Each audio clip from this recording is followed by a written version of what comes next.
na pumanatag sa presensya ng Diyos. Set aside muna natin lahat ng mga bagay na nagiging alalahanin dito sa mundong ito. And I want you to focus on God. I called Sunday as a divine appointment with God. So this is a divine appointment with the King.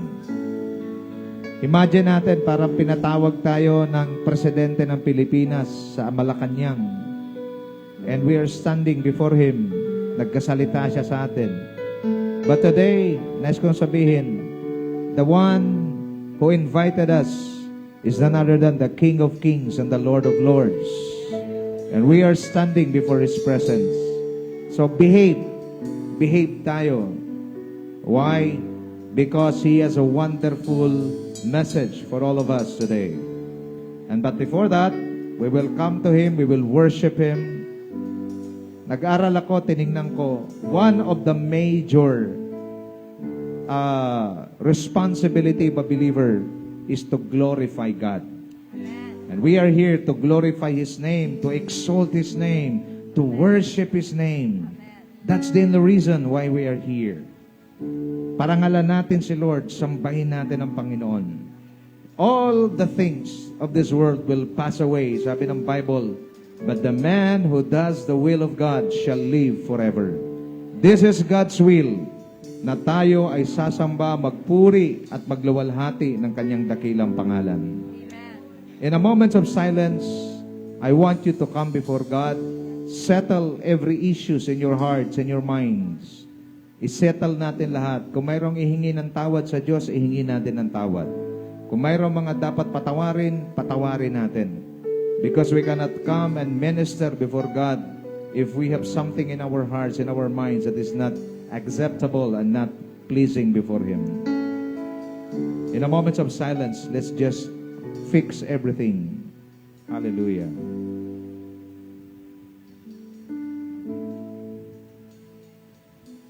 Open your hearts, open your minds before God. We're like an open book before the Lord. Walang lihim, lahat alam ng Diyos. Bigay lang natin lahat. Thank you, Jesus. The steadfast love of the Lord never ceases. They are new every morning. Let's worship Him today. Hallelujah.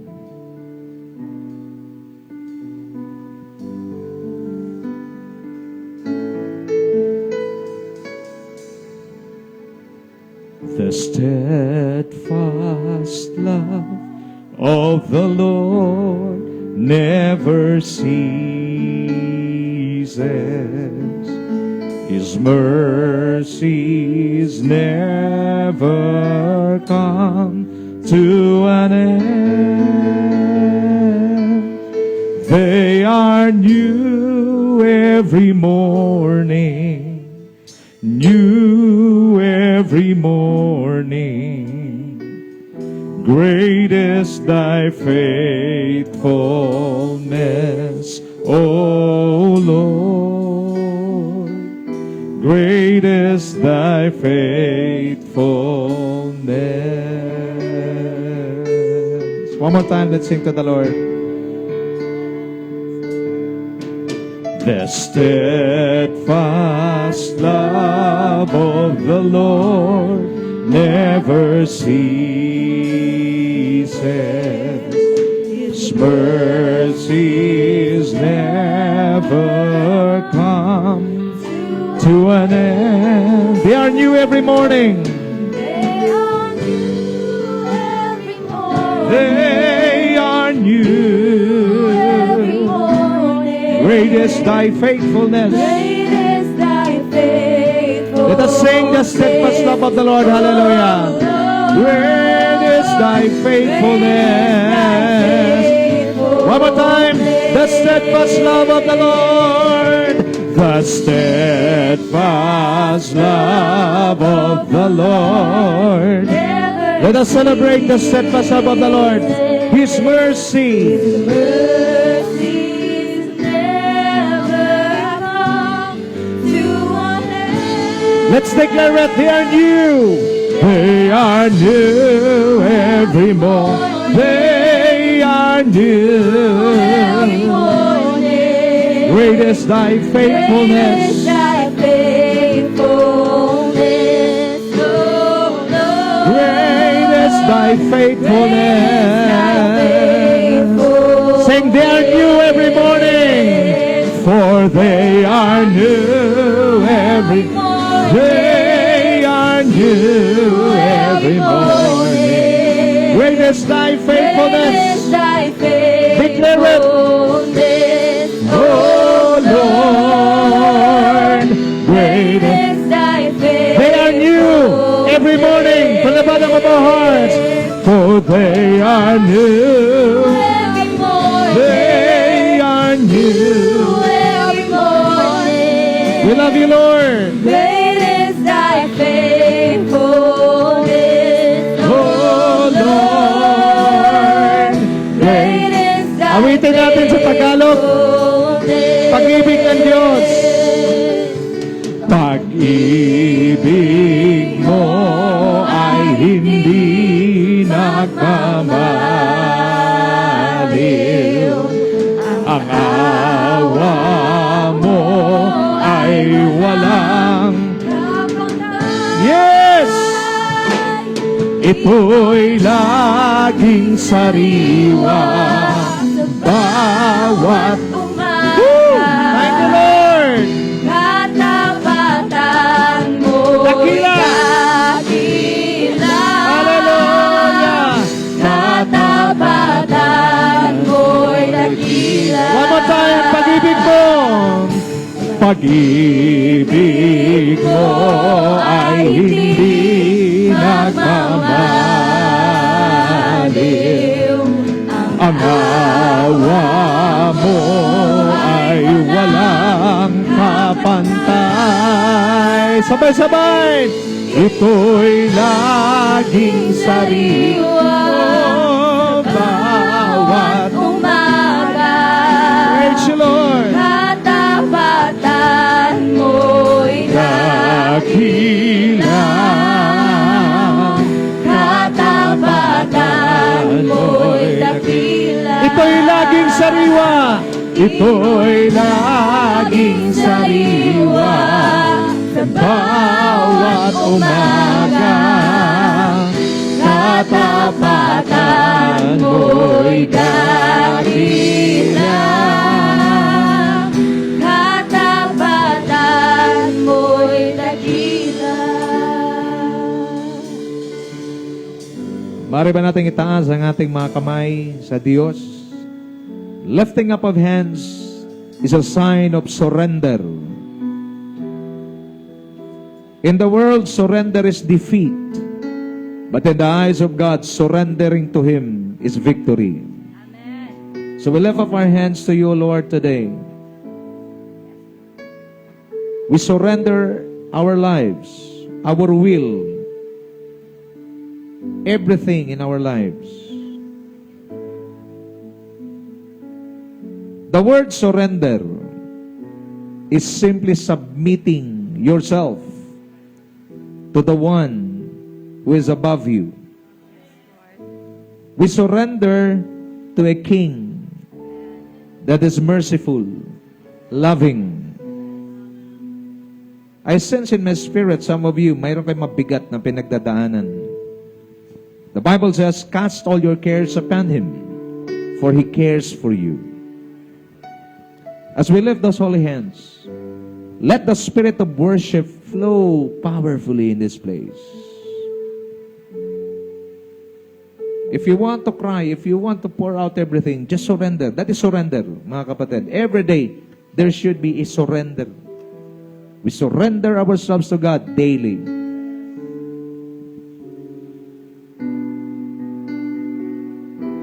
Lift your hands. Let's sing it softly to the Lord.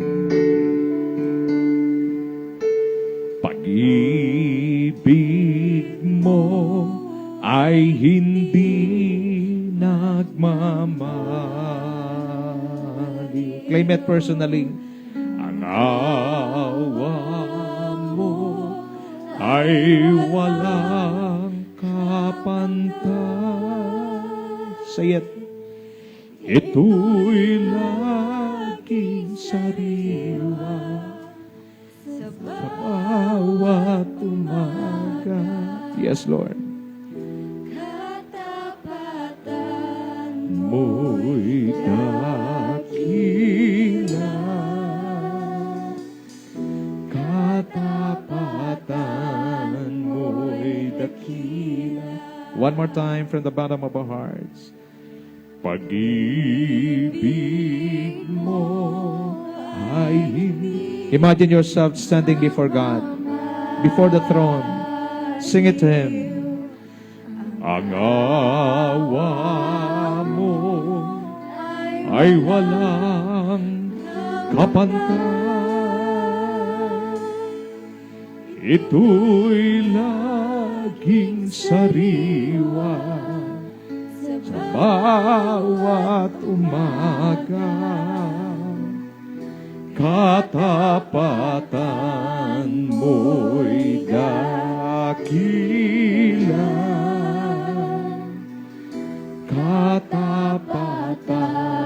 mo'y dakila. Panginoon, sa mga oras na ito, nagpapasalamat po kami sa oportunidad na iyong pinagkaloob sa amin, na ikaw ay sambahin at purihin. Napakaraming tao, O Diyos, ang naghahanap sa tunay at buhay na Diyos. Subalit, Panginoon, kami ay iyong kinatagpo. Hindi kami ang pumili sa iyo, kayo po ang pumili sa amin. And Lord, dyan pa lang, ang pagpili niyo sa amin ay isa ng napakadakilang bagay na aming ipinagdiriwang sa araw na ito. Dagdagan pa ng iyong walang kupas na pag-ibig, walang kupas, O Diyos, na pagmamahal, na kahit kami nagkulang, patuloy at nananatili kang tapat kailanman. Salamat sa bawat araw, ang iyong katapatan ay patuloy naming nararanasan. Help us to be grateful.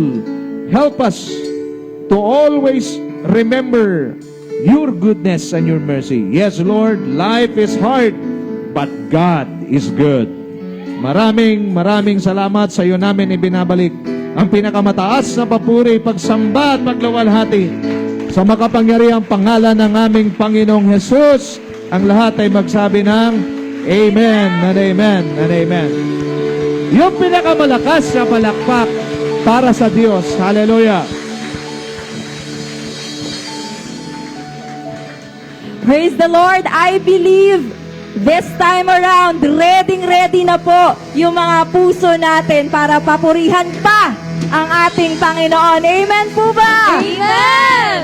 Shout hallelujah! Hallelujah! We praise your name in this place. Everything is about you, Jesus, in this place. You are the center of our praise and worship. You are the center of this church. You are the center of our lives, Lord God. Come on, let's clap our hands to our King. Woo! Come on, church. Woo! Hallelujah. Naniniwala po ako na nandito ang Panginoon sa gitna natin. Amen po ba? Amen! Amen. Say, you are the Holy One. You are the living Word. You are the center of my focus. Jesus, we sing, you are the Son of God. You are the solid rock. You are, we sing, the center of my focus. Jesus, you're the lover of my soul, and I adore you only. It's all about you. It's all about you. It's all about you. It's all about Jesus. One more time, we sing. It's all about you. It's all about Him. It's all about you.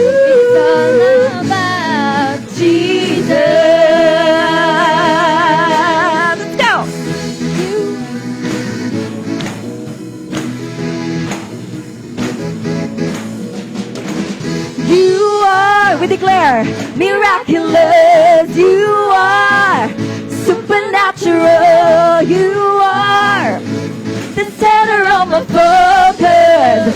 Jesus, sing, you are all powerful, you are so wonderful, you are, we sing, the center of my focus. Jesus, we sing, you're the lover of my soul, and I adore you only. It's all about you. It's all about Come on, church. It's all about you. It's all about you. It's all about you. It's all about Jesus. One more time, we sing. It's all about you. It's all about you. It's all about you. It's all about you. It's all about you. It's all about Jesus.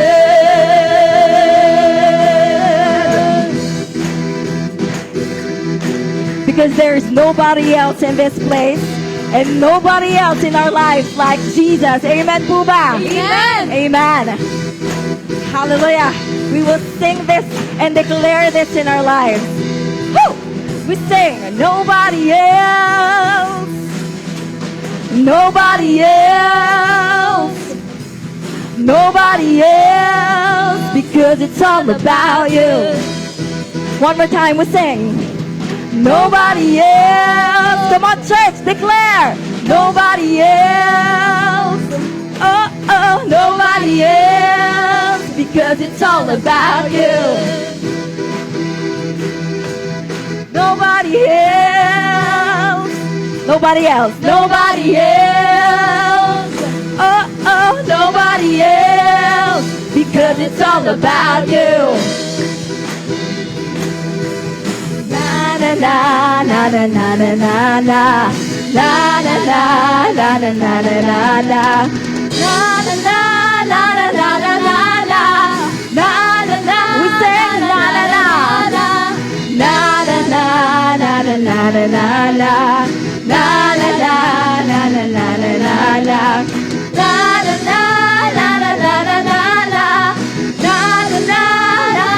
It's all about you.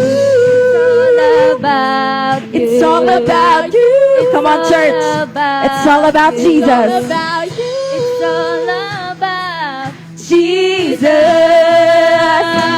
Come on, it's all about you. The Lord wants to hear your voice. It's all about Declare in this place. It's all about you. It's all about It's all about Jesus. It's all about you. It's all about you. It's all about you. It's all about you. It's all about Jesus. It's all about Him. It's all about you. It's all about you. It's all about It's all about you. you. It's all about Jesus.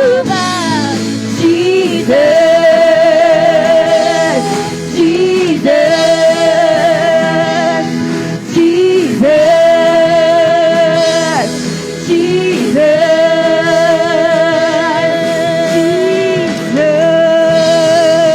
Jesus. It's all about you, Lord. It's all about what you've done on that cross. It's all about you, Jesus, Jesus, Jesus in this place. Hallelujah. We praise your name. Come on.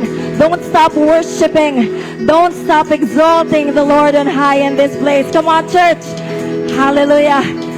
We won't stop worshiping Him in this place. Hallelujah. Because it's all about you. It's all about what you've done on that cross. Come on. It's all about you. It's all about you. It's all about you. It's all about you. It's all about Jesus. May sayaw po yung ano natin, yung praise and worship. May sayaw po, di ba? Kapag chorus, it's all about you. Tinuturo po natin ang ating Panginoon.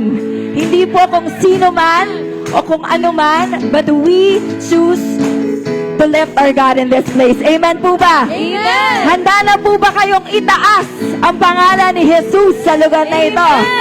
Amen. Sige, let's try it again one more time. We sing, it's all about you. It's all about you. It's all about you. Jesus. We sing, it's all about you. Come on, church. It's all about you. It's all about you. Jesus. For the last time, we declare, it's all about you. It's all about you. It's all about you. Jesus. Jesus. Jesus. Jesus.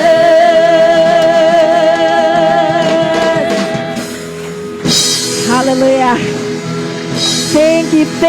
Thank you, Lord, for your holy, holy presence in this place. Hallelujah. Tunay na napakasarap magpuri sa tunay na hari. Hallelujah. Lord, thank you. Thank you, Lord God, for your holy presence in this place. And as a church, nandito tayo because we have one goal. That is to find Jesus in every situation of our lives. Amen po ba? Bilang isang Kristiyano, bilang isang mananampalataya ng Panginoon, whatever the circumstances of our lives, we choose to seek God. Seek Jesus in that place. Seek Jesus in your family. Seek Jesus in your personal relationships. Whatever it is, we need to have the revelation of Jesus. Amen po ba? Because He is the only way, the truth, and the life. We cannot come to the Father except through Jesus. That's why we need to have an attitude every time we worship, every time we commune with the Lord. Kay Jesus tayo dediretso. Amen po ba? Amen. Lord God, thank you for giving us your one and only begotten Son so that we may have eternal life, Lord. We may have a reconnection with the Father in heaven. Thank you, Lord. Because without Jesus, we can do nothing. Without Him, we are nothing. That's why we will forever and ever and ever worship you, our King. Let this be your personal worship to your first love. Isn't Jesus your first love, church? Come back to your first love. Come back to what Jesus did for you on that cross. And by that time, you will reminisce kung gaano kasarap yung first love. Amen po ba? Yes, Lord. We worship you.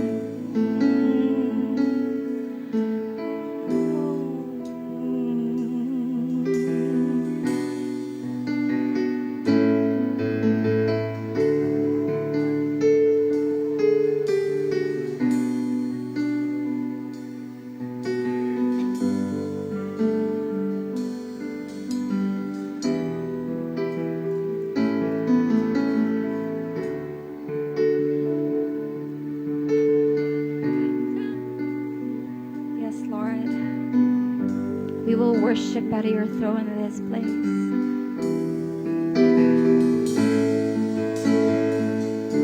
I'll worship at your throne. Whisper my own love song. With all my heart I'll sing. For you, my dad and king. I'll live for all my days to put a smile on your face.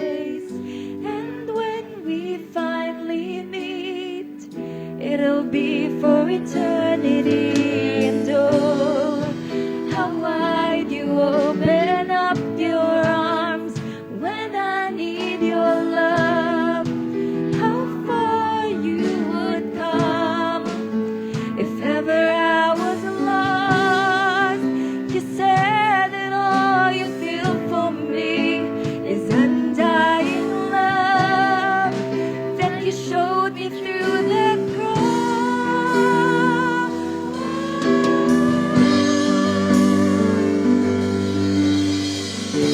I'll worship you, my God.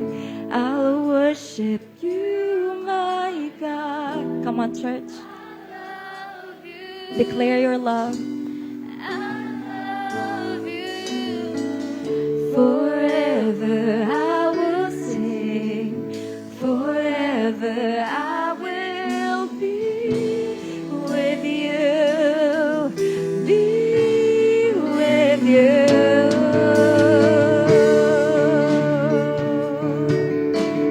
Yes, Lord, to be with you.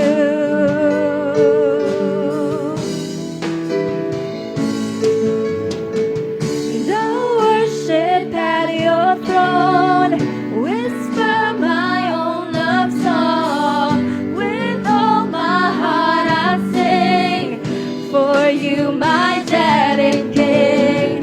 I live for all my days to put a smile on your face.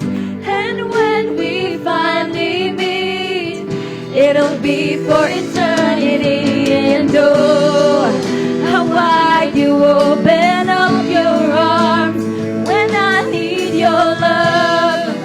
How far you would come if ever I was lost. You said that all you feel for me is undying love. Then you showed me through the cross.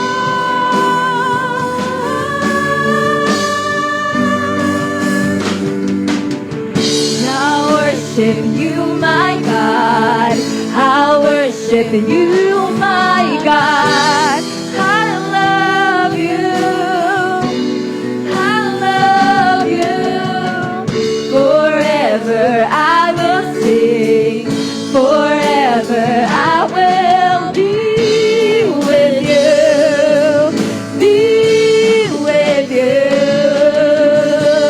I'll worship you, my God. I'll worship you, my God. I love you. I love you. Forever I will sing. Forever I will be with you. Be with you.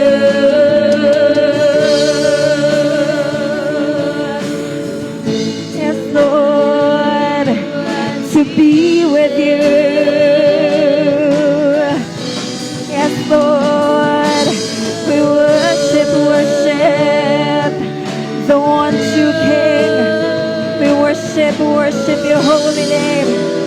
Come on, church, confess your love to your King.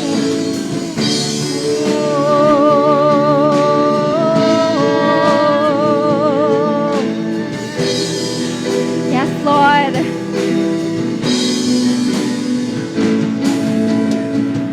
I'll worship you, my God. I'll worship you, my God. I love you.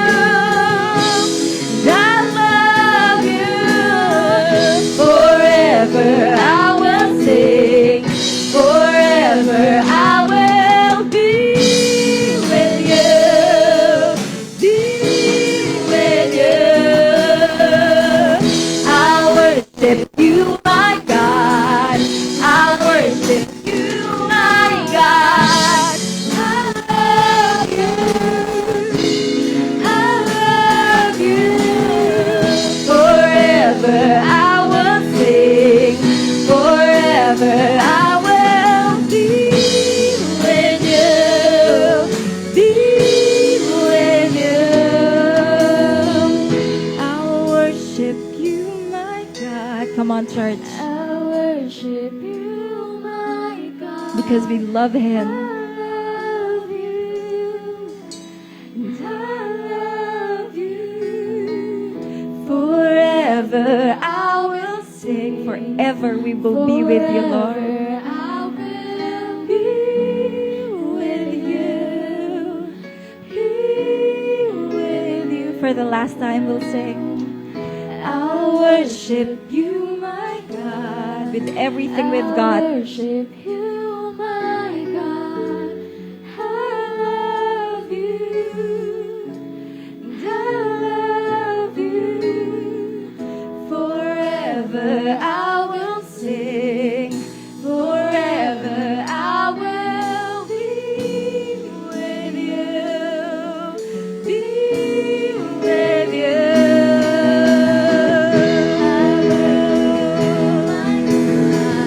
I worship you, my God. We love you, God. We love you in this place, in every area of our lives.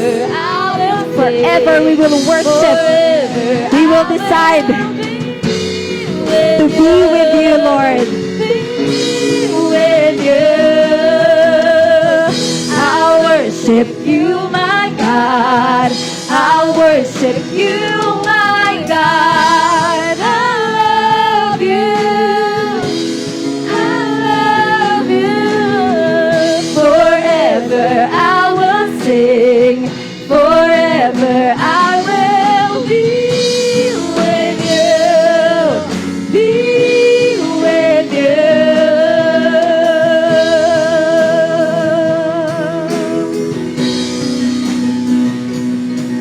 Be with you.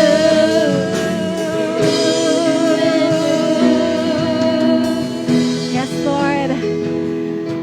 We will decide that forever, in eternity, up until in eternity, Lord, we will be with you in this place.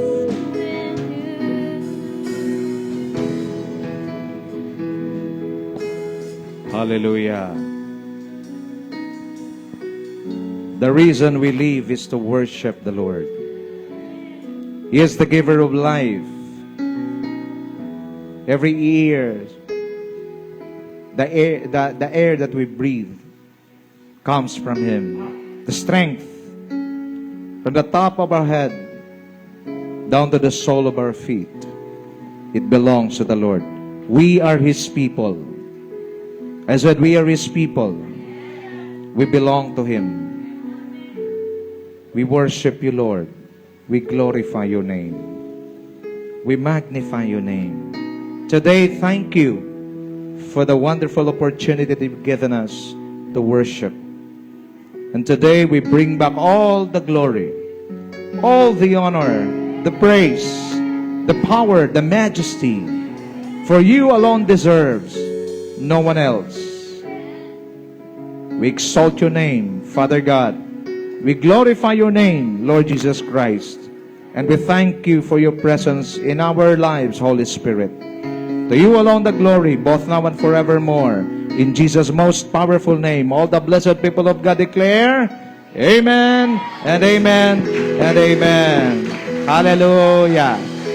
Bago tayo umupo, kamayan muna natin yung ating mga katabi. At sabihin natin, God bless you. God bless you.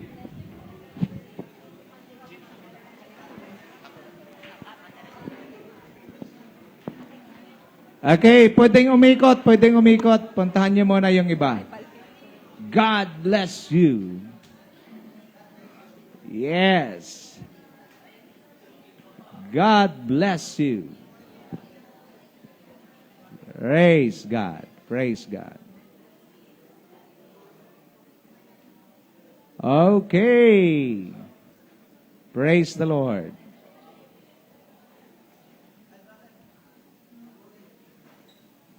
Okay. Sige, pwede na mag-settle down. Pwede ba nating patayuin lahat ng mga nanay? Pwede bang tumayo? Yung mga mothers, Oy, ang daming mga mothers. Palakpakan naman natin si Lord sa buhay ng mga mothers. I would like to greet you. Happy Mother's Day. Okay, so pero mamaya, pwede na pong umupo. Salamat. Mamaya na ang inyong mga, di ko alam, may gift ba kayo? Di ko alam eh. Okay. So our message today, entitled God's Heart and Love for Mothers. Hayaan nyo na muna sa araw na to, bida muna yung mga nanay.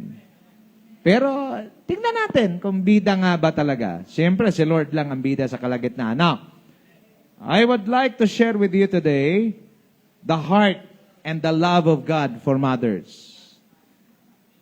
First, in our discussion, what are the desires of God's heart? Mahalaga ho, alam natin ang desire ng puso ng Diyos. Number one, He heals the broken-hearted. The Bible says in Psalms 147 verse 3, He heals the broken-hearted and binds up their wounds. In Tagalog, at ang mga pusong wasak ay kanya ring lulunasan. Ang natamo nilang sugat ay bibigyang kagalingan. Ito ho ang una na makita natin na desire ng puso ng Diyos. Maybe you are here today, wounded. Madali kasing mag-make up sa labas. Kaya ako po ay talagang, sa mga binata, sabay yung mga binata rito, taas ang kamay ng mga binata. Napakamo to si Pastor Sunny. Okay, yung mga binata, taas ang kamay. Okay. Yung inyong girlfriend, tingnan nyo yan nang walang makeup, yan ang tunay. Kasi pag may makeup, hindi mo makikita yung original. Naintindihan? My point here is this. Tabi ko lang to ha. Ang punto ko rito, pwede kang sa labas, makikita mo, itsura mo, okay. Pero sa loob, you are wounded. But the good news today is this. One of the heart of God's, or the desire of God's heart is to heal the broken-hearted. Hindi ka nagkamali ng lugar na pinuntahan dahil sa araw na to, the Lord will heal your heart. Another thing, He encourages the weary. Isaiah 50 verse 4, the Lord gives me the right words to encourage the weary. Each morning, He awakens me, eager to learn His teaching. Ang Panginoong Yahweh ang nagturo sa akin ang aking sasabihin para tulungan ang mahihina. Tuwing umagay, nananabik akong malaman kung ano ang ituturo niya sa akin. Isang bagay na namimiss ng maraming mananampalataya ay eto. Marami sa atin mahilig lang humingi sa Diyos. Hindi ko tinutukoy ko yung katabi mo. Okay? Magaling humingi sa Diyos. Pero, naranasan niyo na ba na lumapit sa Panginoon at magpaturo sa Diyos? Wag lang puro hingi. This time, Lord, ano po ang gusto niyong ituro sa akin? Why? Because one of the desires of God's heart is to encourage the weary, to encourage His people. Number 3, He draws near to those who call Him. Sabi ng Bible, 145, ng Psalms 18 to 20, the Lord is near to all who call upon Him. To all who call upon Him in truth, He will fulfill the desire of those who fear Him. He also will hear their cry and save them. The Lord preserves all who love Him, but all the wicked He will destroy. Malapit ang Diyos.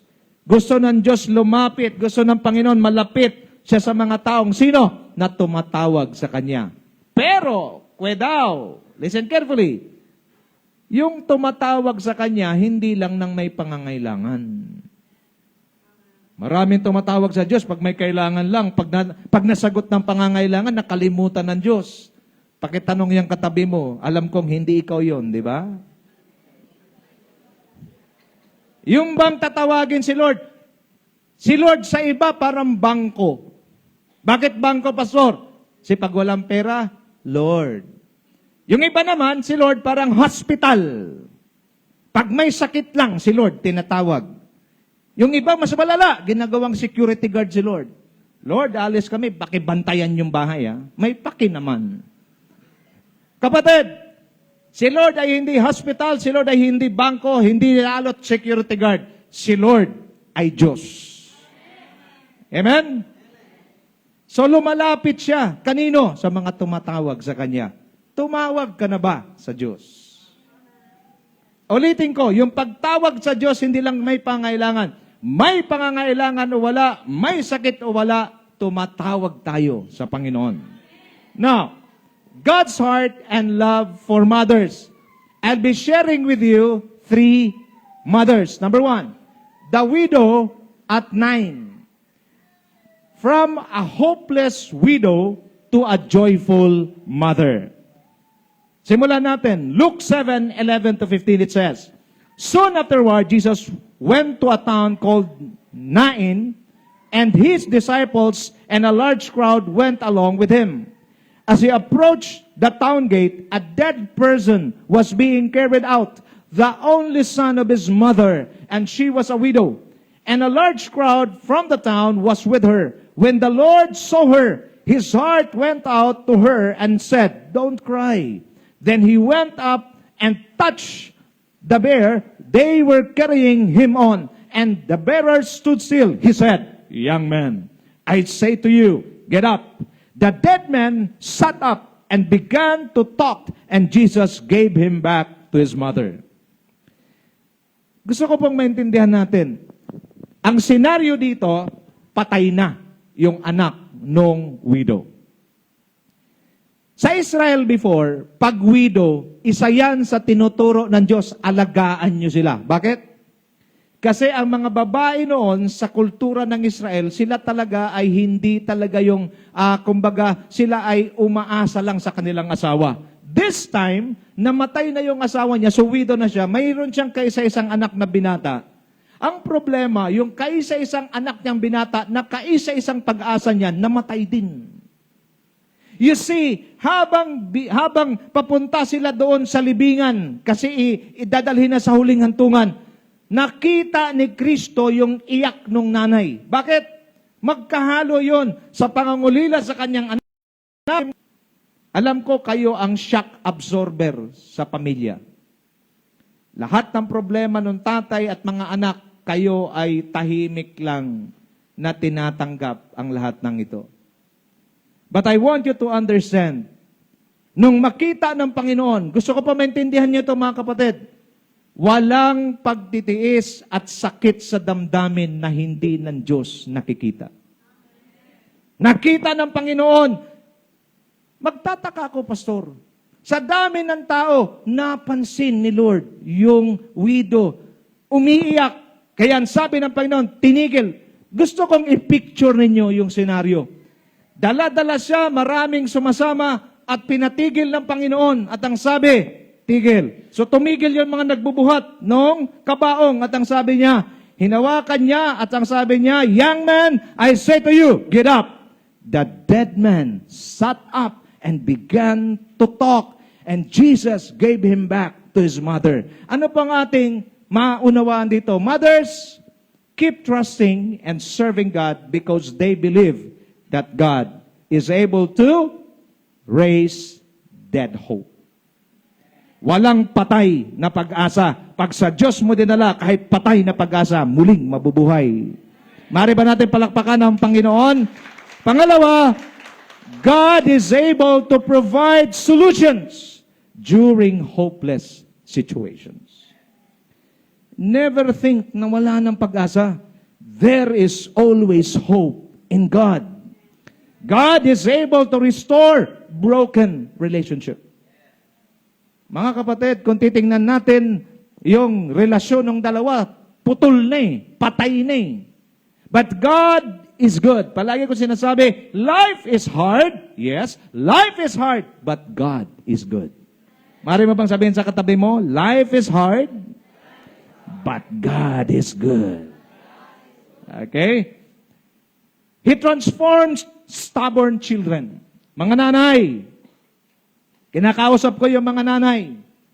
Yung ating mga anak, minsan or madalas, yung iba minsan, yung iba madalas, matigas yung ulo.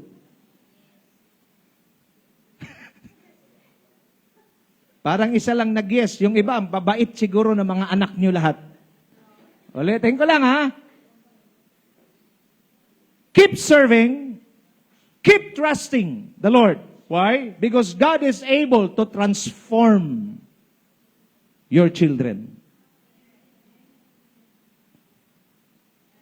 Tandaan niyo ito mga nanay, sa aking pag-aaral, ang kakulitan ng mga bata ay yung kanilang teenage, yung pagiging teenager. Basta umidad na yan ng 14, 15, pataas, yan ang kakulitan ng mga yan. Mag-amen na lang kayo, pinagdaanan ko na yan. Okay?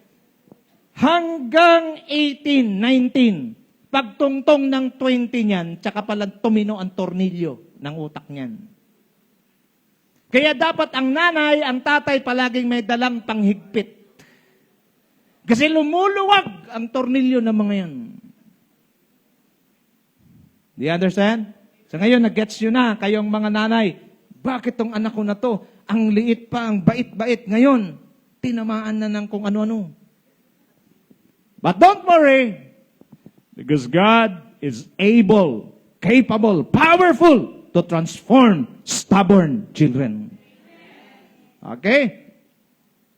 God knows and feels the suffering of His children. Through His sovereign power, He will make a way, even if there seems to be no way. Maaring iba sa inyo ngayon, nandito, na-corner kayo sa isang sitwasyon. Parang wala na mangyayari. Pastor, para kaming nandoon sa Red Sea. Wala na mapuntahan. Sa kabila, Baal-Zephon, batuhan. Sa kabila, Pihahirot, ito naman ay kabundukan. Sa likod, naroon ang mga Egyptians, ready to kill them. Sa harap naman, Red Sea. But praise God. Because our God is sovereign, our God is powerful. Sa tingin ng mga Israelita, Red Sea, sa mata ng Diyos, C6. Sa tingin mo, wala na mangyayari. Pero sa mata ng Diyos, nakangiti lang ang Panginoon. Bakit? May gagawin ng Diyos sa araw na to. Palakpak para sa Panginoon. I cannot imagine the heart of that widow. Imagine mo, Jenny, yung puso ng nanay, patay na yung anak niya, ililibing na nga, binuhay ng Panginoon. Today, I believe, God is about to raise the hope. Your dead hopes will be made alive in the name of Jesus. If you believe, give God the glory. Give God a clap offering today. God wants every mother to experience the manifestation of His power by making the impossible becomes possible. Pastor Sunny, palagi natin sinasabi, walang imposible sa Diyos. Agree? Walang imposible sa Diyos? Naranasan mo ba? That's our problem. Walang imposible sa Diyos. Kung naniniwala ka, idadaan ka ng Diyos sa mga imposibleng sitwasyon. Ang problema natin, magaling tayong mag-declare, walang imposible sa Diyos, pero ayaw nating dumaan sa imposibleng sitwasyon. Paano mo mapatunayan? Pag sinasabi mong, my God will provide, o di kapusin ka muna. God is my healer. O di magkasakit ka.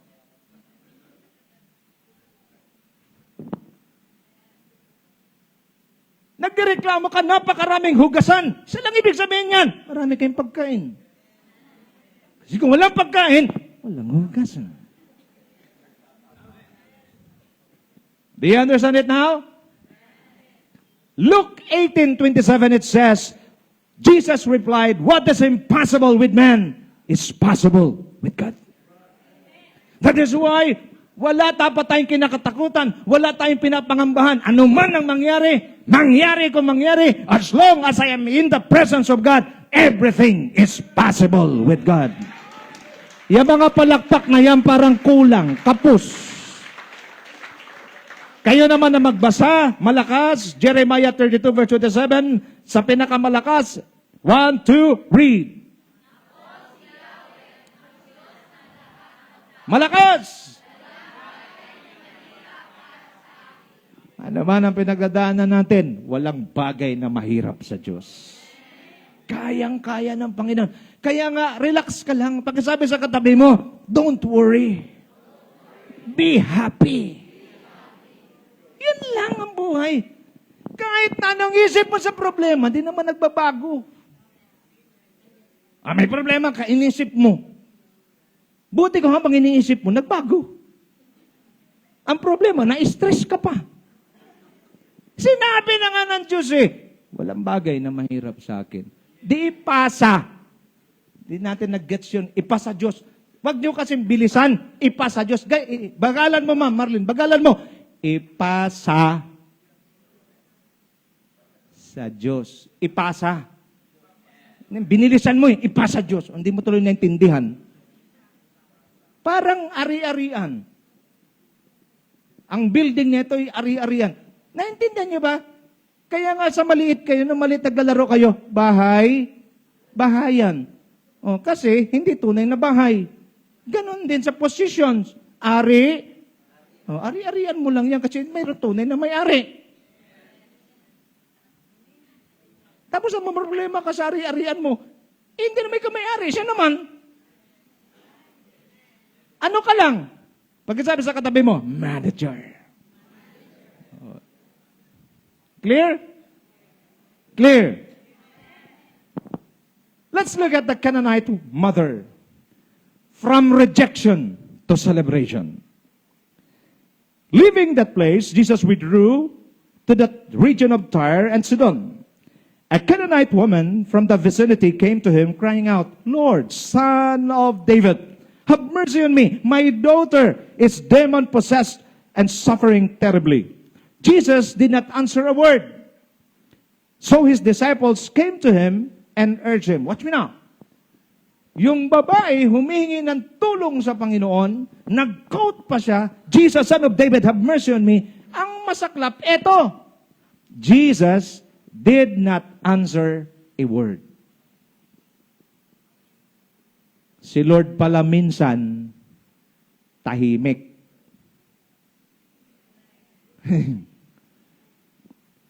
Huwag kayong mag-inarte, mga kapatid. Kahit napakarami mo ng prayer, may oras si Lord na tahimik. Okay? Na makinig mabuti.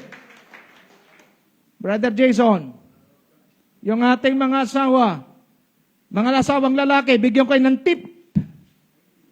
Pag manahimik ang asawa mong babae, at tinanong mo, may problema ba? Pag sumagot wala, meron yan. Isa sa mastery ng mga babae ay ang manahimik.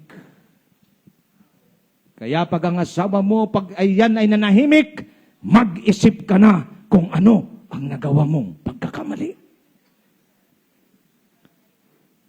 Sometimes the Lord is silent. Not because hindi kanya narinig. Silent ang Diyos para magsimula ka magsaliksik kung ano ang mga pagkukulang mo na nagawa laban sa Kanya. The silence of God doesn't mean He did not hear you. The silence of God means that you need to search your heart because you do something that is not right before Him. This woman was a Canaanite.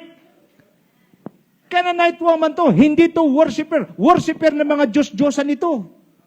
And then malakas ang loob niyang lumapit at nag-quote pa siya ng scripture, Son of David, Jesus, Son of David, have mercy on me.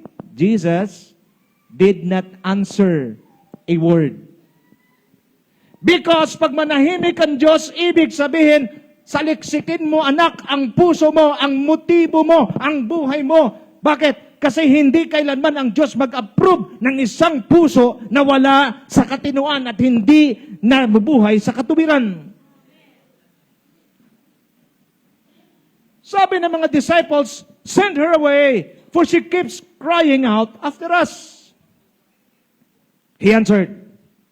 Sa wakas, nagsalita. Ang ganda, nagsalita na si Lord. So expected na babae, ang ganda na sasabihin. Eto ang sabi, I was sent only to the lost sheep of Israel. The woman came and knelt before him. Lord, help me, she said. He replied, it is not right to take the children's bread and toss it to the dogs. Pambihira, minsan lang magsalita. Nung bumukas ang bibig, ang unang sabi, hindi ako, pinadala lang ako sa Israel, hindi sa ibang bayan. At ang sabi ng babae, please help me. Sumagot uli, hindi binibigay ang tinapay o pagkain ng mga anak sa mga aso. You can just imagine, ikaw yung matindi na ang problema, tinawag ka pang aso. What is the lesson behind? Listen carefully. What's the lesson behind? Sometimes, pag tumatawag tayo sa Diyos, una, hindi siya nagsasalita para magsaliksik ka. Pangalawa,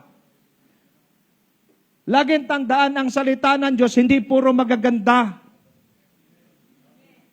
The ministry of the Bible is fourfold. It is to teach, to rebuke, to correct, and to train. Hindi yan madali. Isa lang ang magaan-gaan, teaching.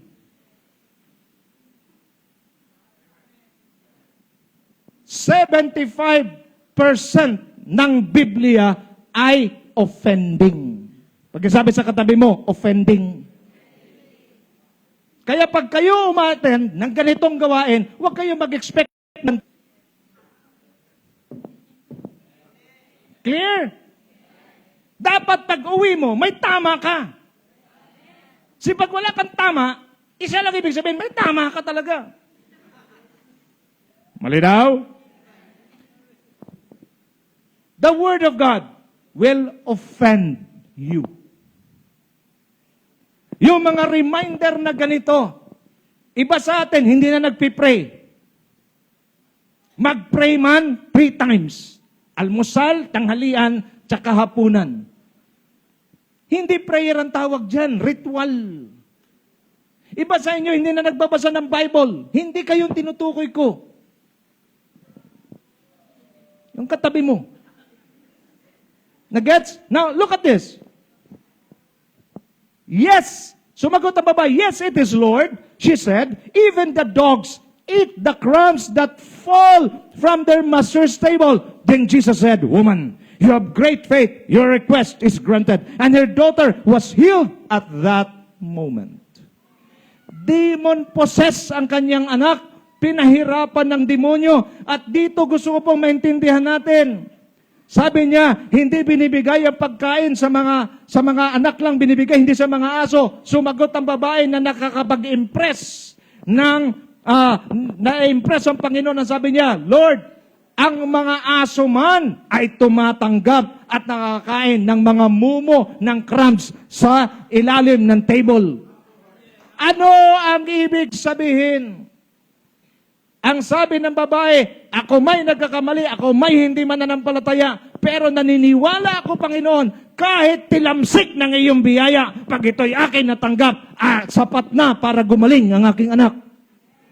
Mga kapatid, tingin sa akin, hindi naman natin kailangan ng spectacular na mga miracles. Hindi natin kailangan ng mga spectacular na mga kilos ng Diyos. Matuto tayong makontento sa simpleng galaw ng Panginoon. Yung nagising ka lang ngayong umagang ito ay sapat na at napakalaking biyaya.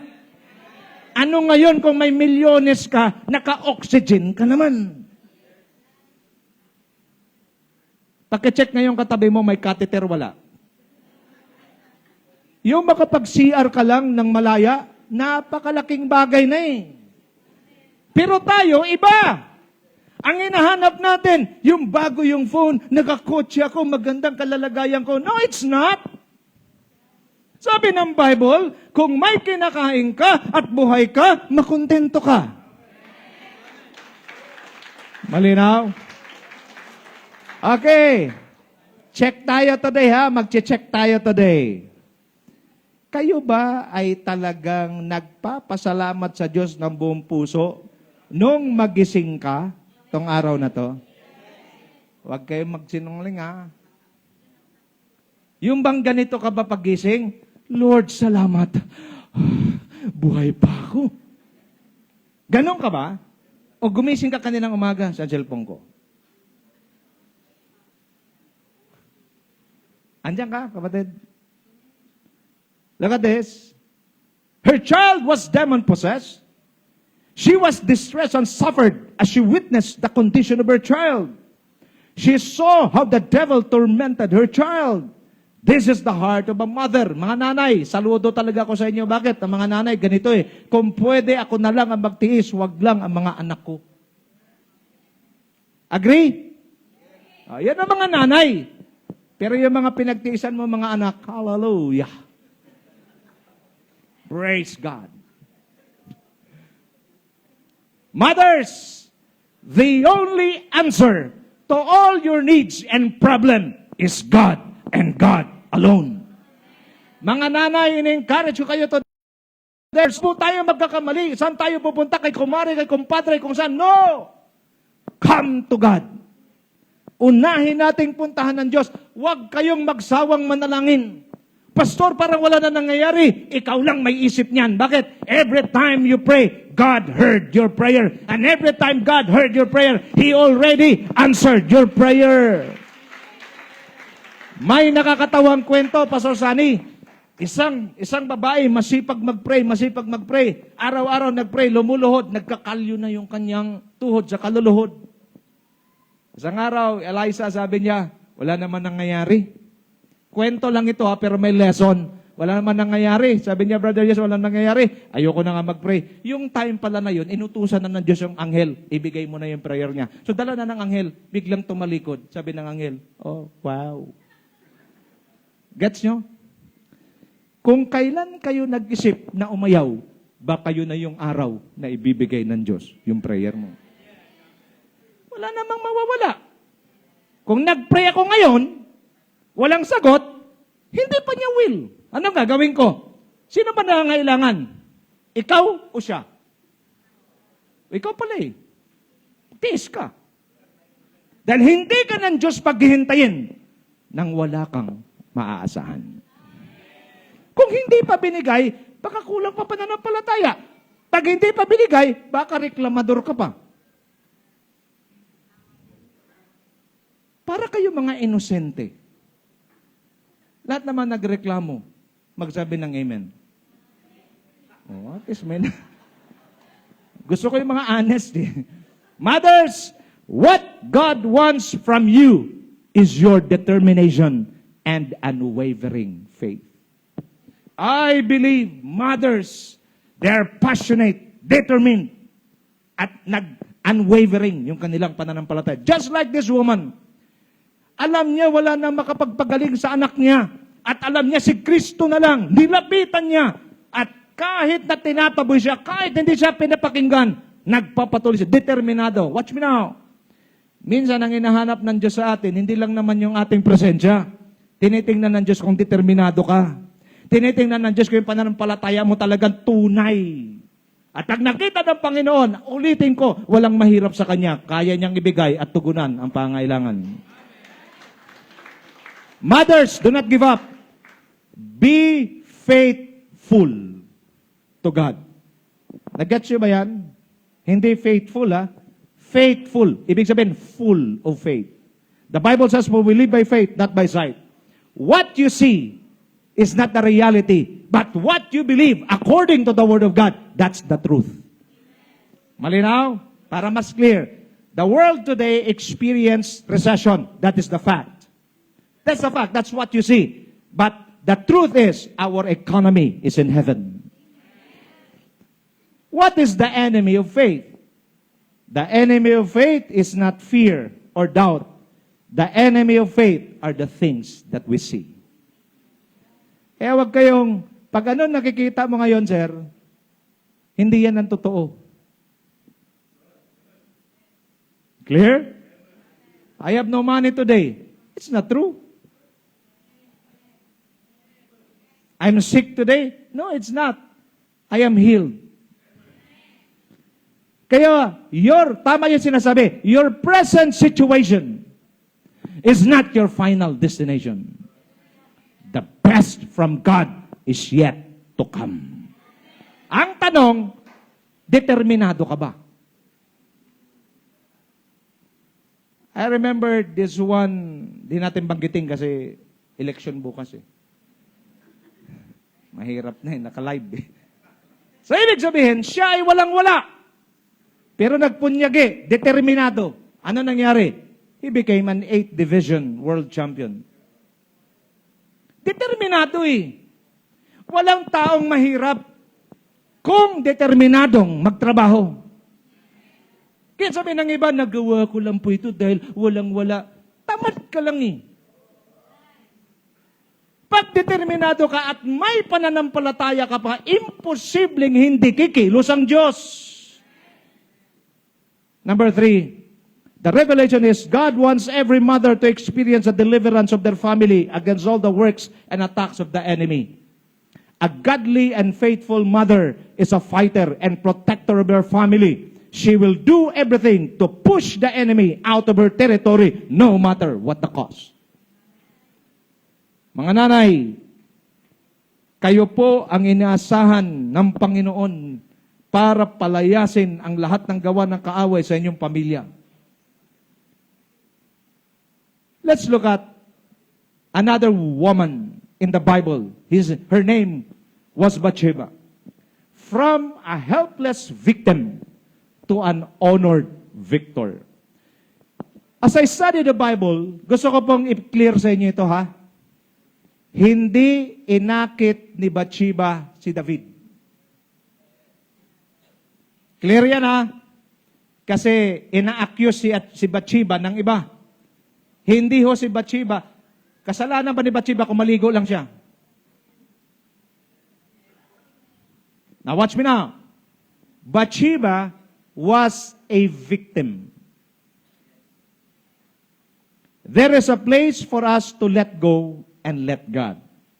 Trusting and obeying God will enable us to let go of all our dark and unfavorable past. Lahat tayo may maitim na nakaraan. Madilim. Pero may panahon kung kailan natin ito pakawalan sa kamay ng Diyos. Let go, let God take over and take us to our best future. Nais ko pong paalala sa ating lahat, ang nakaraan ay nakaraan na. Ulitin ko, past is past. You cannot change the past. What you can change is only the present, and you cannot also change the future. Because your present situation will determine the quality of your future. Wala ka na po na ang mata mo sa harap ng Diyos nilagay. Imagine mo, Brother Jason, kung may mata ka rin sa likod. Dito, may mata kang dalawa. Hindi ka makaabante. Kaya sa harap nilagay ang mata. Bakit? Kasi nais ng Diyos mag-move on ka na. Pagkasabi nga sa katabi mo, move on ka na. Hindi kasi, Pastor, hindi ko malimutan eh. Now, tingin sa akin. Bathsheba, look at this. So when we look at Bathsheba's life, we can look at her at 3 parts. Part 1. The first part is Bathsheba was overtaken by unexpected circumstances. Gulat si Bathsheba. Talagang na-overwhelm siya. Tingnan niyo to. Why? Because she did not expect that one day the king will violate her. Bakit? Si David, napakabait na hari. Hindi ini-expect ni Bathsheba na isang araw, i-violate siya ng hari. Ano ba? The king that's supposed to protect her, violated her. Ano pa? The king that the whole nation of Israel adored had crossed the boundary line. Ano pa? For Bathsheba, it was unexpected circumstance. Imagine mo, yung hari na sinasabi ng Bible, a man after God's own heart, ang hari na pinili ng Diyos, ang hari na worshiper ng Panginoon, violate ang kanyang karapatan. Mothers, there are unexpected circumstances and situations that will come your way. Be aware and prepared always. Trust and obey God at all times. Tingin sa akin lahat, hanggat nandito tayo sa sanlibutan, Eunice, walang permanenteng sitwasyon. People change, situation change. As long as we are here on earth, there is always one thing that is constant, and that is change. There is always a constant change. Malinaw? That is why we need to be aware. Pag dumating ang punto na ikaw ay feeling mo safe ka, that's the best time to guard yourself. Pag feeling mo, binibless ka ng Diyos, tuloy-tuloy ang daloy ng biyaya, tuloy-tuloy ang daloy ng mga projects mo, that's the best time to kneel down before God. Why? Because you are attracting the enemy to destroy what you are building. Pag hindi mo marinig tong ganitong klaseng mga turo, ang nangyayari sa iyo, enjoy, wow, bless ako. Laging tandaan, life is governed by season. Pag binibless ka ng Diyos ngayon, season mo para mabless, mag-ipon. Save at the peak of your earnings. Pag kumikita, mag-save.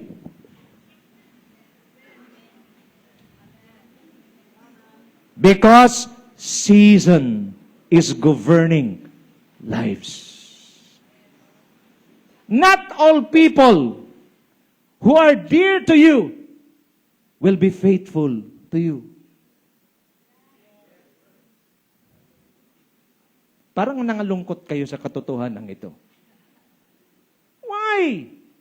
Bathsheba was overtaken by unexpected circumstances. Why? Hindi niya napaghandaan. Your partners today, maybe, God forbid, will become your enemy tomorrow. That is why kailangan may salita ng Diyos ka. Second part is this. Bathsheba was overwhelmed by unwanted grief. She was overwhelmed by unwanted grief. Why? Because an innocent man and an innocent child too died in her life. Unwanted grief that caused her to be overwhelmed by it.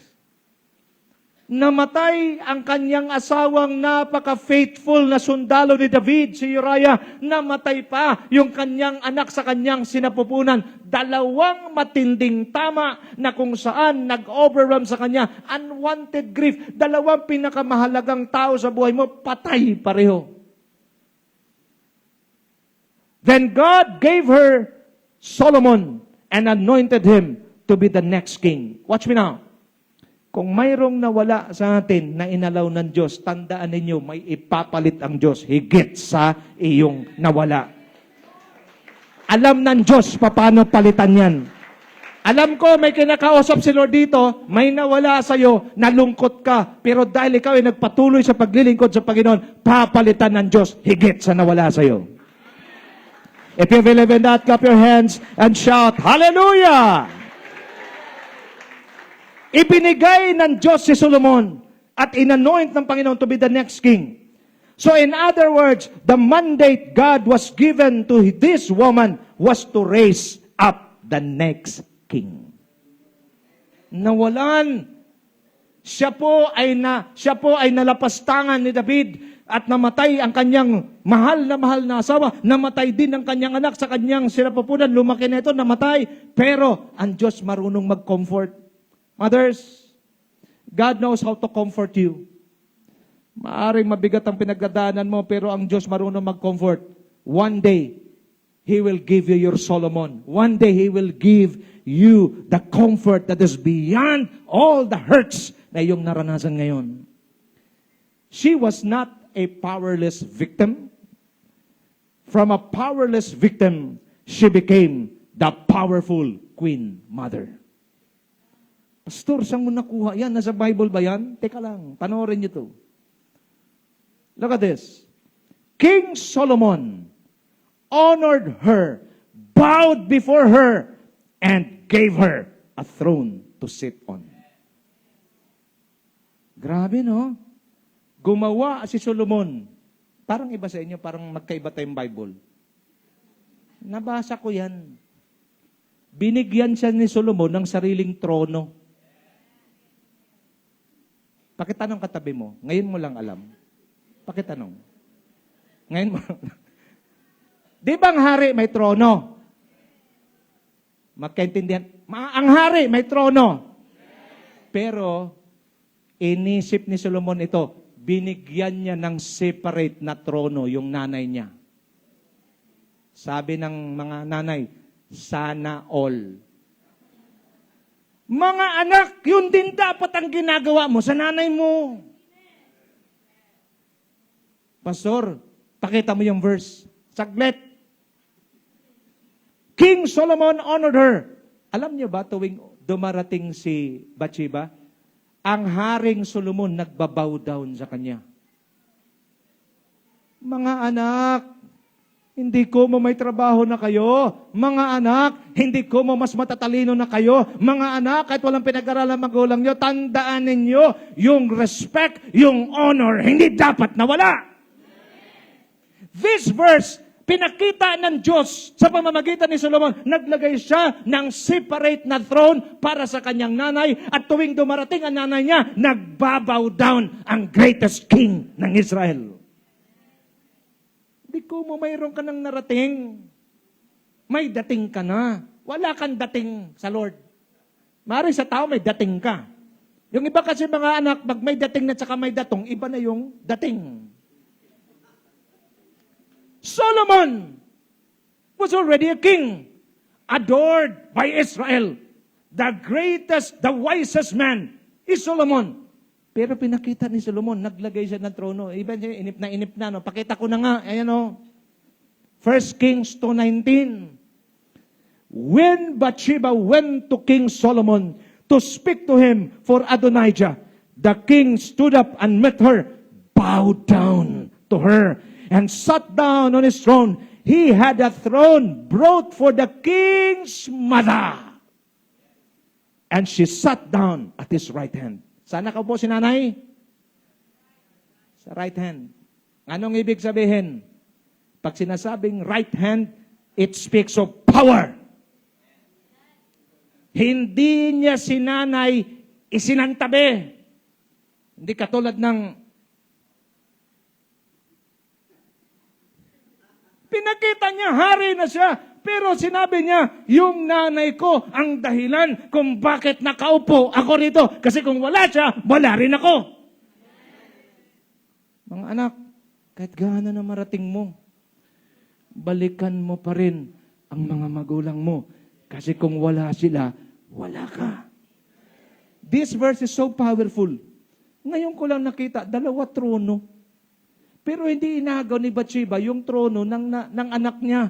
Pinakita lang ni Solomon, itong katabi ko, ito yung lakas ko. Kasi kung wala siya, wala ako dito. Para lang mayroon kayong idea, bago si Solomon nakaupo, gustong agawin ni Absalom yung trono. Sino nag-encourage kay Solomon? Sino nagpalakas kay Solomon? Bathsheba.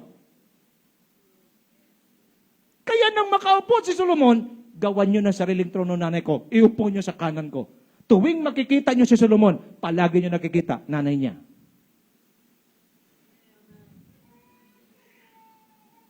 God can turn our trials into triumphs. He can turn our testings into testimonies. He can turn our frustrations into celebration. He can even turn tragedies into blessings. wag lang tayong tumigil. Tuloy lang, mga nanay, tuloy. The third part is this.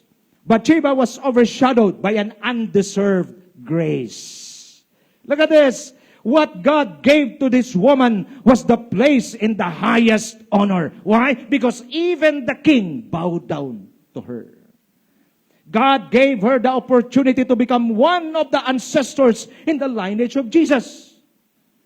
Wow! Imagine nyo, si Bathsheba nagiging isa sa ninuno ni Jesus. Oh, parang magkaiba na naman tayo ng Bible nito. Parang hindi nyo naman ako. Papakita ko na nga. She was specifically mentioned. Where? Matthew chapter 1, verse 6. David was the father of Solomon, whose mother had been Uriah's wife. Sino yan? Si Bathsheba. Bakit hindi binanggit, Eliza? Kasi, basahin niyo yung Bible. Madalas or kadalas, hindi binabanggit ang pangalan ng babae. Pero sino bang nag-iisang asawa na Uriah? Hindi ba si Bathsheba?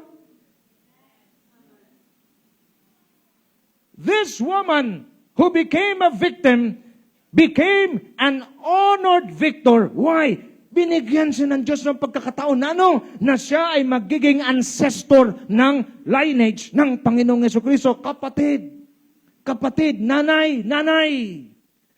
Huwag ka lang tumigil, tuloy mo lang. Isang araw, nakahanda na ang napakadakilang pagpapala mula sa Diyos pag ikaw ay magpatuloy at huwag ka lang bumigay. Tuloy! Palakpak na mga hindi marunong magpatuloy yan. Tuloy! Look at this. Bathsheba was overshadowed by an undeserved grace. Why? In other words, our God is a God who redeems. Tutubusin ng Diyos yung lahat ng nawala sa atin at ibabalik sa atin. Ano pa? Our God is a God who gave us a brand new start and a great future. So forget the past.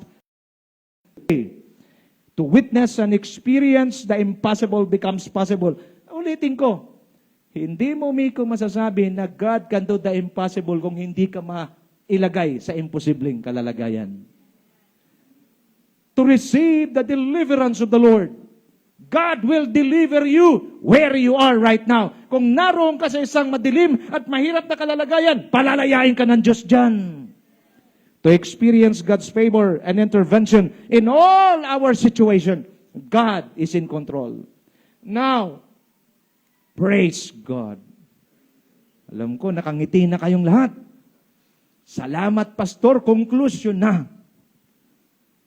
Let us celebrate the goodness of God through the lives of our mother. Para naman ito sa mga anak, makinig lang mabuti mga anak. Mga nanay, tapos na kayo. Kami naman. Number 1. Be grateful to God for our mothers. Yung iba, nagagalit sa magulang, lalo na sa nanay. Bakit? Ang nanay kasi, kayang gumawa niyan. Sabi nila, you cannot do two things at the same time. Ibahin mo ang mga nanay. Habang nagwawalis, kasabay ang bibig niyan.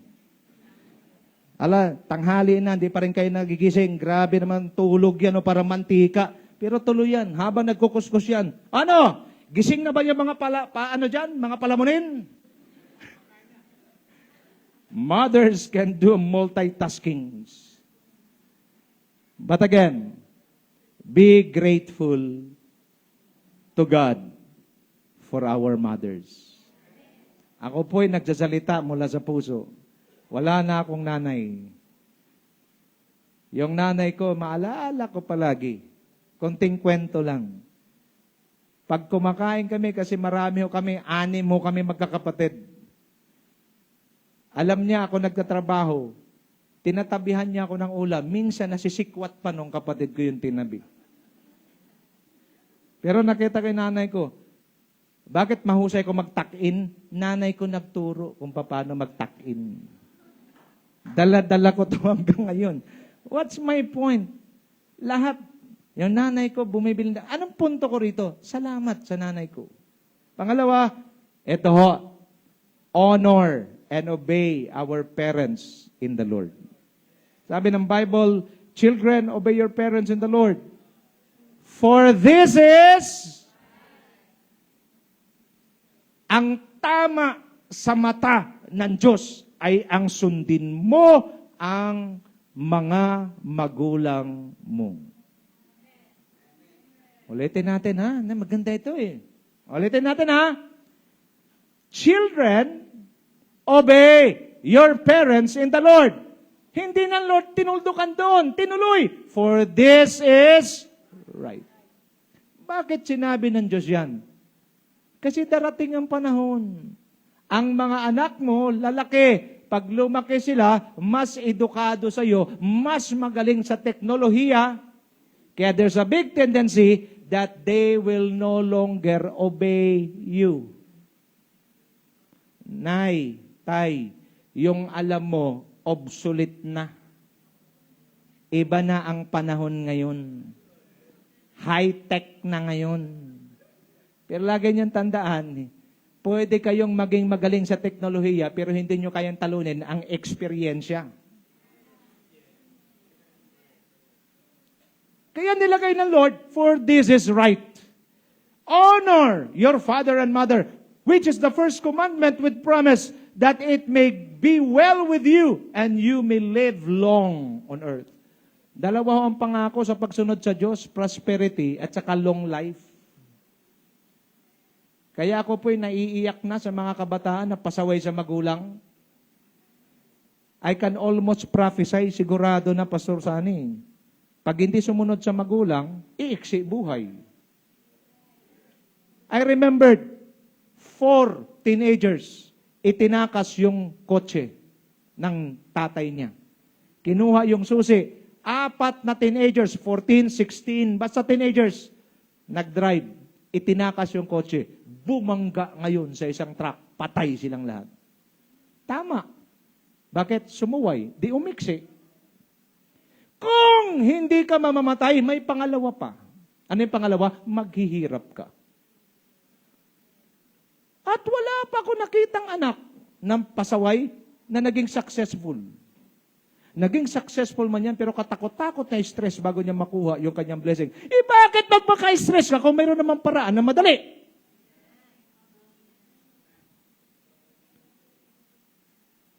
Look at this. Honoring our parents is not just in action, giving them material things. Mamaya, may bibigay sa inyo. Huwag nyo lang gawin sa pagbibigay-bigay ng mga cake at saka ano? May pa-flowers pa kinalaman. But giving them our highest respect. Higit sa cake, higit sa flowers, respeto. Never dishonor them in your heart and mind. Makinig kayo mabuti ha. Matatapos na ako, saglit na lang. Ang pag-dishonor sa magulang, hindi naman yung hindi kayo sumagot. Ang dishonor, pwedeng mangyari dito. Pwede mangyari dito. Wala kang sinasabi, pero dinidishonor mo sila. Wag na wag niyong gawin yan. Kasi luma pa kasing paraan nito eh. Halimbawa, mayroong bata, di ba? Halimbawa, yung apo. Hawa kami apo. Sabi ng nanay, ay, wag mo nang paliguan kasi hapon na. Ayun na mga sistema ng mga damatans eh. Minsan, yung mga alam ng matanda, ay medyo hindi na tinatanggap ng mga bata. Pero tandaan nyo, umabot naman kami sa ganitong edad sa pagsunod nung hindi maligo paghapon. What's my point? If it is not a big deal, pagbigyan mo na. That is honoring. Then we shall receive the promise of God. We will live long and prosperous on earth. Remember, honor, obey, and love your parents because they were with you since day one of your existence on earth. Hindi kayo makikinig sa amin. Simula nung isilang ka, sila nakasama mo. Mabigat itong sabihin ko rito. Maraming magagalit sa akin, pero okay lang. When you feel, look at this, when you feel that they are too strict, ask yourself, why are they doing it? Ba't bang higpit sa inyo ng mga magulang niyo? Bakit? Because they love you. They don't want you to be hurt. Halimbawa, mayroon manliligaw kay kambal. Sabihin kagad ng magulang, hindi ko kursunada yan. Huwag mo nang ipilit. Kasi mas marunong yan, dalawang yan. Kasi simula day one, alam na nila. Now, tingnan nyo to. Their experience in life is more than enough to protect you from harm and consequences. Kailan mo lang na-meet ang mga friends mo? Kailan mo lang na-meet ang teacher at mentor mo? 5 years? 10 years? Maybe 15 years? But your parents, since day one ng buhay mo, sila na ang nag-aalaga sa'yo. Ang masakit ito mas mahal ng mga anak natin yung kanilang mga kaibigan. Minsan yung mga mentor nila, pagka hindi na, yung mentor nila na na-meet lang nila ng 5 years, mas sinusunod na kaysa magulang. Stop that! That's wrong! Because your mentor will not go with you till the end. Pag nagkasakit ka, nanay mo magbabantay sa'yo. Hindi ka naman tutulungan ng mentor mo pag CR mo. Pag nagkasakit ka, magdadala lang isang bungkos na bulaklak yan at sasabihin, get well soon. Pero yung magbibihis sa'yo, magbabantay sa'yo, mapupuyat, nanay mo. Kaya balik pa rin tayo sa kanta ng anak. Hindi naman sila mapupuyat dahil bata ka. Pag matanda ka na at nadisgrasya ka, sila pa rin magpupuyat para sa'yo. Honor them more than your friends. Feeling kasi natin, yung mga friends namin, wow, friends. Tumigil-tigil ka. Wala yung friends mo. Number 3, love our parents next to God. Ha? Pastor, tama ba yan? Ulitin ko, kayo magbasa. Malakas. 1, 2, read. Isa pa.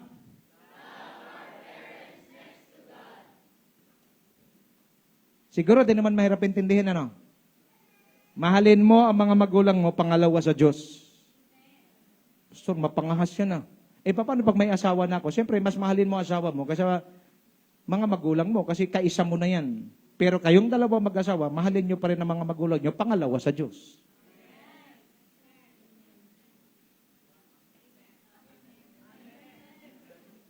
Halatang halata talaga, no? Halatang hindi mahal, Why? They are God's gift to you. Why? They are God's instrument for us to be born on earth. Without them, we are not here today. Pag wala mga magulang mo, wala ka rito. Ano pa? Your friends will only be with you during good times. But the moment you get sick, they have many excuses not to be with you because they also have their own family to attain and to care for. Bes, gusto ko man samahan ka, pero talagang kailangan din ako sa bahay, pasensya ka na. Hope you understand. Pero pag sa kalukuhan at sa kasayahan, Bes, kaya to. Pero pag nagkasakit na, Bes mong mukha mo. Tigilan na natin tong kalukuhan to. Balik tayo sa tamang proseso ayon sa Biblia. Mahalin mo at i-honor mo, i-obey mo, magulang mo, lalago, pagpapalain ang buhay mo, hahaba buhay mo, prosperous ka pa sa mundong ito. This is the word of God. To all mothers, saludo po ako sa inyo, nanay, Happy Mother's Day. Tumayo po tayong lahat. Hallelujah. Everybody, let us stand up. Let us bow down our heads. Close our eyes.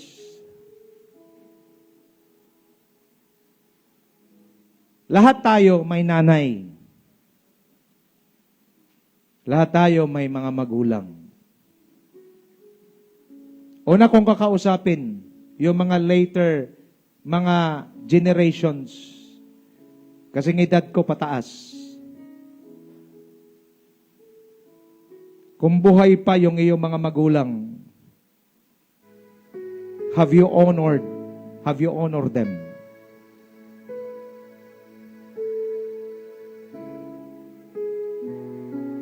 Laging tandaan, anong tinanim mo siya mong anihin.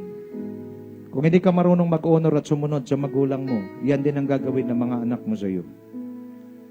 So pwedeng mag-repent ngayong araw na to, Lord, patawad po. Kaya ko pala naranasan to dahil nagiging stubborn din ako, matigas ang ulo ko sa mga magulang ko at sa mga nanay at tatay ko. Sa mga anak naman na nandito, paalala ito ng Diyos sa atin. Baka ikaw, you dishonor your parents habang nagsisirmo nanay mo, sa isip mo, sa puso mo, you are already rebelling, nagre-rebelde ka. Di ka naman nagsasalita. Ang pagsasawata at pag-iisip ng hindi tama laban sa magulang mo, dishonoring yan. Ang dapat mong malaman ay eto, hindi man lumabas sa bibig mo, pero basang-basa ng Diyos ang isip at puso mo. Therefore, it's a sin. Bakit ganito ang Diyos kamitikuloso? Because God wants you to live long and to be prosperous on earth. Bibigyan ko ng pagkakataon ang bawat isa. Kung nandito ang nanay mo, mga magulang mo, you can approach them at this very moment. Just come to them and ask for forgiveness. Why? It is not because you sin, but God, it is in response to the Word of God because you want to live long and prosperous on earth. Wala ka na pupuna, kahit anong sikap mo, hindi ka umasenso. Anong sikap mo, hindi ka umangat. Alam bakit? Because you are no longer honoring and respecting your parents. Pwede mong gawin ang gusto mong gawin, pero you cannot violate and change what the Word of God says. So today, kung mayroon iba sa inyo, gusto nyong lumapit sa magulang nyo, mag-express lang ng gratitude. Ma, pa, I'm grateful. Grateful to God for your life. I honor you. I will obey you. I love you, ma, pa, in the name of the Lord. Why? Because kailangan nating sumagot sa pangungusap ng Diyos. Kung wala naman dito, magulang nyo, you can begin to release blessing. Ask for God for forgiveness and then release blessing to your parents. Come on, let's do it now. Kung nandito, yung mga wala naman, mga nanay, wala yung anak ninyo, kayong mga young people sa church, pwede nyo rin puntahan yung mga nanay na yan, and then yakapin sila, iparamdam ninyo sa kanila yung pagiging anak. Okay, para maramdaman din ng mga nanay kung gaano kasarap ang maglingkod sa Panginoon, gaano kasarap yung ikaw ay yakapin ng Panginoon. Give them reverence, respect right now. In the name of the Lord. Come on, let's do it now. Hallelujah.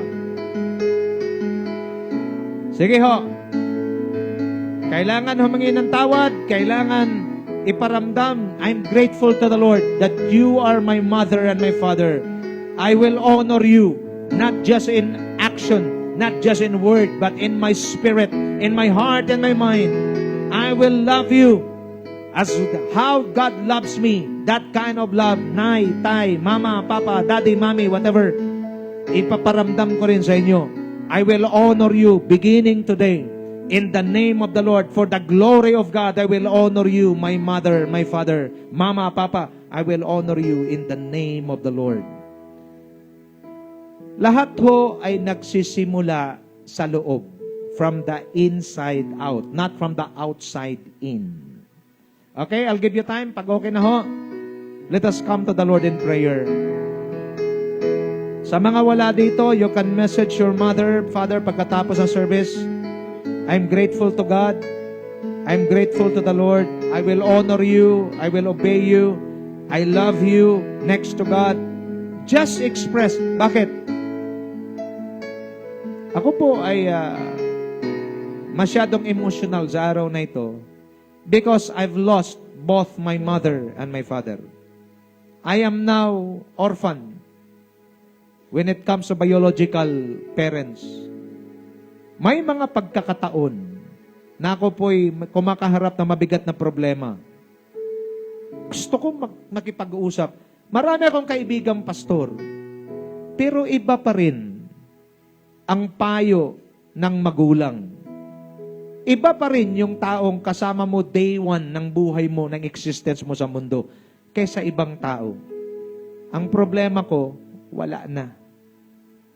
Kaya kung emotional man ako sa araw na ito, gusto ko lang sabihin sa inyo, hanggat buhay pa sila, i-maximize ninyo ang panahon. Ilabas ninyo sila, parangalan ninyo sila, saan nyo sila dadalhin. Just let them feel the honor and obedience that they deserve. Father God, today, we thank you for the lives of our mothers, even the fathers. Thank you for reminding us that today is not just Mother's Day, but today is the day that the Lord has made for us to honor our parents. Salamat po na may nanay kami, may tatay kami. Salamat at pinili mo po sila para maging instrumento para kami ay mag-exist sa mundong ito. And Lord, help us na hindi sila ipagpalit sa mga kaibigan, sino mang tao. Because at the end of the day, family is family. Forgive us kung stubborn kami minsan sa aming mga magulang. Forgive us if we disobey. Sometimes we will reason out. But Lord, the Word of God is very clear today that we need to be grateful, honor and obey them, and love them because this is what they deserve. I pray that Almighty name of Jesus Christ, our Lord and King, and all the blessed people of God declare, Amen and Amen and Amen. Happy Mother's Day!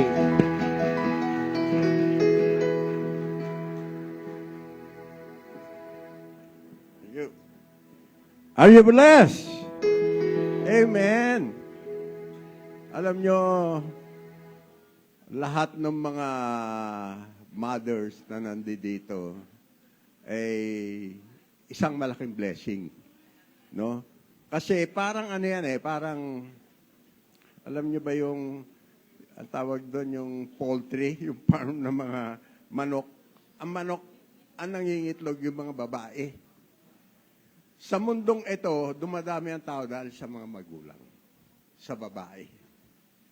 No? Kaya, mas maganda kapag ka-Kristiyano, sila ang nagpaparami ng mga tunay na Kristiyano na may takot sa Diyos. Ngayon po ay kinukongratulate namin ang lahat ng mothers. Alam nyo, ako, yung mga anak ko, karamihan, andito lang si Eunice.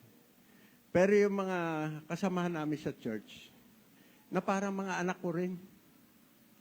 Ganon. Siyempre, mothers. Ngayon po, bida ang mga mothers sa susunod. Yung mga fathers naman. Amen? Okay, tayo po dadako sa offering. Malakay 3.